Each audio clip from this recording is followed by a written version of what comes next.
Social মিডিয়ার ছেলেরা হলো বাঘের বাচ্চা। সেই ভাঙড় বলি আর ক্যানিং বলি 24 ঘন্টার মধ্যে যদি ভোট হয় এই দুটো বিধানসভায় তৃণমূল কংগ্রেস জিতবে, এটাই হচ্ছে। যেভাবে তাদের দাঁত রোগ বের করে শকুনির মতো আজকে ঝাঁপিয়ে পড়ার চেষ্টা করছে, সেই হিন্দু সাম্প্রদায়িক শক্তি হতে পারে, মুসলিম সাম্প্রদায়িক শক্তি হতে পারে। কথা দিচ্ছে সকলে তো? ধন্যবাদ সকলকে। আজকে আমাদের ভাঙড় বিধানসভা এবং ক্যানিং পূর্ব বিধানসভা, এই দুটি বিধানসভার আমার যারা ছোট ছোট ভাইরা আছে, যারা সোশ্যাল মিডিয়ার কর্মী, যারা দাঁতে দাঁত চেপে বিরোধীদের সঙ্গে লড়াই করে অনলাইনে, আমার সেই সমস্ত আমার সহকর্মী, আমার ছোট ছোট ভাইরা আছে। মঞ্চে উপস্থিত আজকের সভার সভাপতি সঞ্চালক আমাদের সাদেক, তিনটি ব্লকের ভাঙড় 2, ভাঙড় 1 এবং ক্যানিং 2, তিনটি ব্লক, দুটো বিধানসভা, তাদের যে কনভেনার আমাদের রিন্টু আছে, সাবিরুল, আমাদের ভাঙড় 2, ভাঙড় 1 আছে মমতাজুল এবং ক্যানিং 2 আছে সেকেন্ডার, তিনজন কনভেনার আছে। আমাদের ব্লকের ভাঙড় 1 এর সভাপতি আমাদের সাজান ভাই আছেন, ভাঙড় 2 আমাদের মমিনুল ভাই আছেন, ক্যানিং 2 আমাদের শোয়েব ভাই এবং জেলা পরিষদের কর্মাধ্যক্ষ মুক্তার ভাই আছেন। আমাদের সমস্ত অঞ্চলের প্রধানরা আছেন, আমাদের পঞ্চায়েত সমিতির সদস্যরা আছেন, অঞ্চলের সভাপতি অনেকেই আছেন, এবং বিশেষ করে আমার সঙ্গে এসেছেন, আমি যে সাতগাছিয়ায় কাজ করি, আমার একজন সহকর্মী পবিত্রতা আছে, মারুফ আছে। আমি সকলকেই ধন্যবাদ জানিয়ে দুটি কথা বলি। দেখুন, আমি অত্যন্ত গর্বিত একটা জায়গায়, সে ভাঙড় বলি আর ক্যানিং বলি 24 ঘন্টার মধ্যে যদি ভোট হয় এই দুটো বিধানসভায় তৃণমূল কংগ্রেস জিতবে, এটাই হচ্ছে আমাদের সোশ্যাল মিডিয়ার ছেলেরা হলো বাঘের বাচ্চা। বাঘের বাচ্চার মতো লড়াই করে বিনা শ্রমে, বিনা পয়সায়, সবকিছুতে তারা বাঘের বাচ্চার মতো যে লড়াই করে, এটাই আমার কাছে সবচেয়ে বড় পাওনা। আমি একজন এই এলাকার সাধারণ নাগরিক বলি আর জনপ্রতিনিধি বলি, এটা আমার কাছে সবচেয়ে বড় পাওনা। আমি আপনাদের ধন্যবাদ, আপনাদের কৃতজ্ঞতা জানাই। আমি দুটি বিধানসভা আমার সকল নেতৃত্বকে অনুরোধ করব যে লড়াইয়ের ধাপটা আমাদের অনেকটা বাড়াতে হবে। কারণ বিশেষ করে আজকে সাম্প্রদায়িক শক্তি যেভাবে তাদের দাঁত রোগ বের করে শকুনির মতো আজকে ঝাঁপিয়ে পড়ার চেষ্টা করছে, সেই হিন্দু সাম্প্রদায়িক শক্তি হতে পারে, মুসলিম সাম্প্রদায়িক শক্তি হতে পারে, সে খ্রিস্টান সাম্প্রদায়িক শক্তি হতে পারে, সে সাঁওতাল সাম্প্রদায়িক শক্তি হতে পারে। এই সাম্প্রদায়িক শক্তির কোনো জাত নেই, এদের কোনো ধর্মবর্ণ হয় না।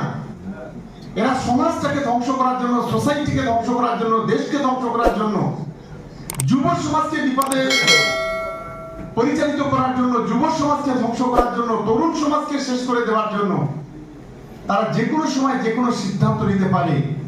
তাই সাম্প্রদায়িক শক্তির বিরুদ্ধে আমাদের যুব সমাজ, আমাদের ছাত্র সমাজ, আমাদের তরুণ সমাজ এবং বাংলার মানুষকে আগামী দিনের সর্বশক্তি দিয়ে আমাদের রুখে দাঁড়াতে হবে। আমি নিশ্চিতভাবে মনে করি যে আমরা গর্ববোধ করি আমাদের ছেলেদের নিয়ে, আমাদের বাংলার মধ্যে আমাদের এই দুটি বিধানসভা, আমাদের কর্মীদের নিয়ে আমরা গর্ব করি যে গত লোকসভা নির্বাচনে এই দুটি বিধানসভা, একটা হলো ক্যানিং পূর্ব, একটা হলো ভাঙড়, একটাতে 1,66,244 আর আরেকটা 87,000 ভোট, দুটি বিধানসভাতে আমরা ব্যাপকভাবে জয়লাভ করেছি। তার জন্য আপনাদের ধন্যবাদ। আমাদের ছেলেদের বুঝতে হবে, বিজেপির মিডিয়া সেল আছে, কোটি কোটি, হাজার হাজার কোটি টাকা আছে। গোটা দেশ জুড়ে বহুজাতিক কোম্পানিগুলো আছে যারা প্রতিনিয়ত বিজেপিকে ফান্ডিং করে। কেন? কেন্দ্রের ক্ষমতায় মোদী সরকার, বড় বড় ইন্ডাস্ট্রিয়ালিস্ট থেকে শুরু করে বহুজাতিক সংস্থা, বহুজাতিক কোম্পানিগুলো, তারা হাজার হাজার কোটি টাকা দিয়ে তারা কেন্দ্রকে সাহায্য করে, বিজেপিকে সাহায্য করে। কিন্তু আমরা যারা তৃণমূল কংগ্রেস করি, আমাদের প্রচারের বার্তা বহন হচ্ছে আপনারা। ওদের হাতে টিভি আছে, মিডিয়া আছে, ইলেকট্রনিক্স মিডিয়া, ছাপা মিডিয়া, প্রিন্ট মিডিয়া আছে। আর আমাদের সবাই আমাদের বিরোধিতা করে, কিন্তু আমাদের প্রচারের বার্তাবাহক কারা? আমরা, আপনারা। আমাদের যুব সমাজের ছেলেদের বুঝতে হবে, যদি বাংলাকে আগামী দিনে রক্ষা করতে হয়, মমতা বন্দ্যোপাধ্যায়কে যদি চতুর্থবারের জন্য মুখ্যমন্ত্রী করতে হয়, তাহলে আগামী দিনে অভিষেক বন্দ্যোপাধ্যায়ের সেনাপতিত্বে মমতা বন্দ্যোপাধ্যায়ের আশীর্বাদ নিয়ে তৃণমূল কংগ্রেসকে জেতাতে যদি হয়, তাহলে যুব সমাজকে সর্বপ্রথম ঝাঁপিয়ে পড়তে হবে। আমি নিশ্চিতভাবে আমি মনে করি আজকের আমার সামনেই যারা বসে আছে, যারা হচ্ছে আগামী দিনের ভবিষ্যৎ, এই ভাঙড় বলি, ক্যানিং বলি, আগামী দিনে এই যুব সমাজের ছেলেরাই একটা সময় নেতৃত্ব দেবে। সময়কে কখনো অস্বীকার করা যায় না। আজকে বয়স হচ্ছে, আস্তে আস্তে আমাদেরকে সরে যেতে হবে, কিন্তু আগামী দিনে তোমরা যারা আমার সামনে বসে আছো, তোমরাই আগামী দিনে নেতৃত্ব দেবে। তবে একটা জিনিস মাথায় রাখবে সবসময়, রাজনীতিটা পরিবেশনের জায়গা নয়, রাজনীতি হলো কথা বেছানোর জায়গা। অনেক ঘাত প্রতিঘাত, জ্বালা যন্ত্রণা, বেদনা, দুঃখ কষ্ট করে রাজনীতিতে টিকে থাকতে হয়, রাজনীতিতে কাজ করতে হয়। অনেকেই জায়গা দিতে চাইবে না, বলবে যে অনেক নেতা আছে আমাদের, যে এদের যুব সমাজকে যদি আমরা তুলে নিয়ে আসি তাহলে হয়তো আমাদের নিজেদের জায়গা ছোট হয়ে যাবে, অনেক প্রতিবন্ধকতা তৈরি হবে। কিন্তু লক্ষ্যটা ঠিক রাখবে।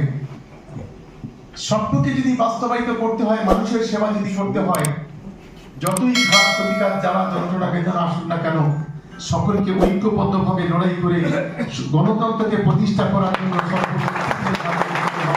এই মানসিকতা নিয়ে যেতে হবে। আজকে ভাঙড় বিধানসভাতে যারা আছেন, আমি তাদের বলি, কোন পরিস্থিতি ছিল ভাঙড়ে 2021 সালে আইএসএফ ভোটে জেতার পর 2 বছর ধরে আমাদের তৃণমূল কংগ্রেসের কর্মীদের অধিকার ছিল না বাইরে কথা বলা। তৃণমূল কংগ্রেসের কর্মীদের উপরে নারকীয় তাণ্ডব চলেছিল। কারোর ঘর বাড়ি লুট করা হয়েছে, কারোর ঘর বাড়ি ভেঙে দেওয়া হয়েছে, কারোর হাত পা ভেঙে দেওয়া হয়েছে, রাস্তা ঘাটে মাঠে অসম্মান করা হয়েছে, এক ভয়ঙ্কর পরিস্থিতি। আমি যখন ওখানে দায়িত্বে গেলাম, দায়িত্বে যাওয়ার কদিন আগে একদিন বক্তব্য শুনছি যে ঘটকপুকুরে আইএসএফ এর একটা সভা হচ্ছে। প্রকাশ্য সভা থেকে পুলিশকে হুমকি দিয়ে বলছে একজন আইএসএফ এর নেতা যে পুলিশকে গাছে বেঁধে পেটানো হবে থানার মেজবাবুকে। আমি অবাক হয়ে গিয়েছিলাম যে কোন সংস্কৃতি এটা। তারপরে আপনাদের সকলে, বিশেষ করে আমাদের ভাঙড়ের ছেলেরা যারা আছে,